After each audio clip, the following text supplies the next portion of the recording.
तुम्ही म्हणाल येवल्यात आलात, येवल्यात आल्यानंतर आम्हाला वाटलं होतं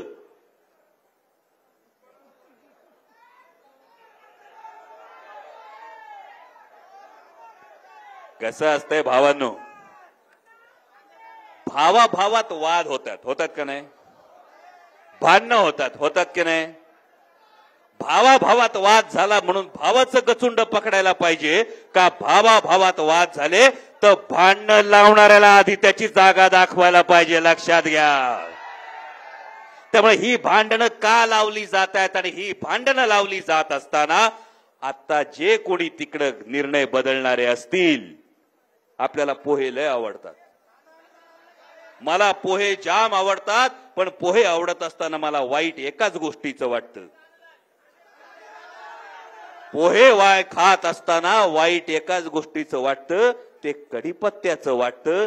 जवळ चव लागते तवर पोह्यात असतो, काम झालं की काढून टाकतो. असं कुणाचं राजकीय नशीब असू नये एवढीच आपण काहीतरी प्रार्थना करू शकतो. कारण आजकाल झालंय कसं, या सगळ्या परिस्थितीमध्ये जेव्हा निर्णय घेतला गेला, जरूर हा प्रश्न विचारला गेला पाहिजे. कारण जाणारे आवर्जून सांगतात विकासासाठी गेलो, मतदारसंघाच्या प्रश्नांसाठी गेलो, तर हा विकास नक्की जाण्याने महागाई कमी होणार आहे का, या विकासानं नक्की कांद्याचं अनुदान येणार आहे का, या विकासानं नक्की कांद्याला भाव मिळणार आहे का. आणि जर या प्रश्नांची उत्तरं देता येत असतील तर मला वाटतं त्यामध्ये जास्त महत्व आहे. नाहीतर आजकाल महाराष्ट्रात एक नवीन देवस्थान तयार झाले, त्या देवस्थानाला जातात, सगळे आत गेले की बाहेर येऊन सांगतात मी फक्त विकासासाठी गेलो. असं सोशल मीडियावर ऐकू आलं. त्या देवस्थानाचं नाव आजकाल ईडी असं म्हणतात, ज्याला प्रत्येकाला प्रेशर येतं. पण या महाराष्ट्राचा इतिहास आहे, ज्या छत्रपती शिवाजी महाराजांचं आपण नाव घेतो, त्या छत्रपती शिवाजी महाराजांच्या स्वराज्यावर फार मोठं संकट आलं, अफजल खानाचं संकट आलं. या अफजल खानानं आल्याबरोबर सगळ्या सरदारांना, सगळ्या वतनदारांना फरमानं जाहीर केली. वतनदार म्हणजे काय, त्यांना जीवापेक्षा वतन प्यारं होतं, त्यांना निष्ठेपेक्षा वतन प्यारं होतं, असे सगळे वतनदार होते.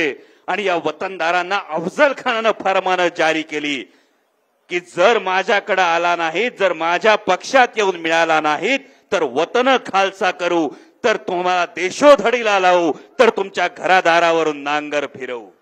लक्षात ठेवा, दोन पात्र फार महत्वाची आहेत अफजल खानाच्या या लढ्यात. एक होते उतरवळीचे खंडोजी खोपडे देशमुख.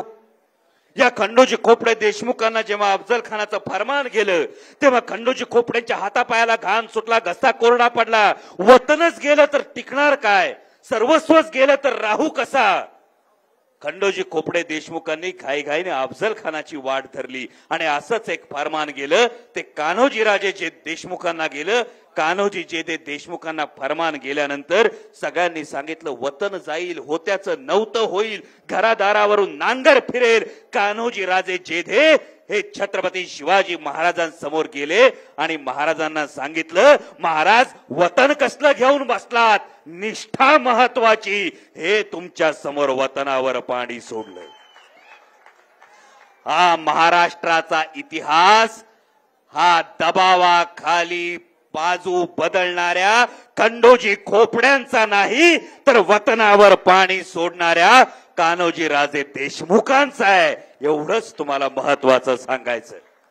कारण या इतिहासानं दाखवून दिलंय, जेव्हा औरंगजेबाच्या दरबारात महाराजांना उभं केलं आणि खिल्लत देतो म्हणाला, तेव्हा छत्रपती शिवाजी महाराजांनी मान खाली घेऊन खिल्लत स्वीकारली नाही, तर ते खिल्लत ठोकरून स्वाभिमान दाखवलाय. आणि हा स्वाभिमान आज दाखवण्याची वेळ आली आहे. काही लोक म्हणायला लागले पांडुरंगाला बडव्यांनी घेरलं असं म्हणायला लागले, पण बहुतेक त्या सगळ्या लोकांना वारकरी संप्रदायाची परंपरा कळली नाही. जर वारीला जाता आलं नाही तर जो वारीला गेलेला असतो त्याला वाकून नमस्कार करतो आणि त्याला माऊली म्हणतो, ही वारकरी धर्माची परंपरा आहे.